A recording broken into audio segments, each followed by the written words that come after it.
Yo, what's up mga kaibigan? Nandito na tayo magkwentuhan ang Philadelphia 76ers sa isang contender na palaging kinakapos tuwing playoffs. Posibleng ito ay dahil sa lacking performance at mga injury ni Joel Embiid tuwing playoffs. Kaya naman 30 years old na nga si Embiid, subalit hindi pa siya nakakaabot kahit sa East Finals man lang. Siya lang nga ang MVP na hindi pa nakakatungtong sa conference finals sa history ng NBA.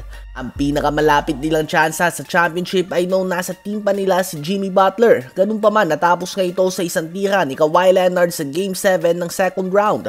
Madami na nga sana ang tsansa nila na magkampiyon kung hindi lang sa kanilang mga pagkakamali o pagkakamali ng kanilang front office. Dahil kung maaalala nyo nga, bago magkaroon ng sandamakmak na draft picks ang OKC Thunder, nauna nga ang Philadelphia 76ers na magkaroon ng maraming picks na nasa taas ng draft board. Hindi natin isasama si Ben Simmons at Michael Carter-Williams sa kanilang mga palpak na na-draft dahil solid naman ang mga rookie season nito at sila bilang mga prospect mismo. Sadyang hindi lang naging maganda ang kanilang pagkakadevelop dito. Subalit ilan sa mga bust na napili nila ay si Jahlil Okafor bilang number 3 pick noong 2015 NBA draft. Available nga ang tulad nila Kristaps Porzingis at Devin Booker sa draft class na ito. Imagine Embiid with Booker o Porzingis. Andyan din si Nerlens Noel na pinili nila bilang number 6 pick habang available si Giannis Antetokounmpo na 2-time MVP na ngayon at all-time great. Subalit sabihin na natin na wala naman nakakaalam na magiging ganito si Giannis. 2017 NBA draft ay hawak nila ang number 3 pick nang makipag-trade sila sa Celtics upang makuha ang number 1 pick. Pinili nila si Markelle Fultz na wala ng team sa NBA sa ngayon less than 50 days bago mag-umpisa ang season.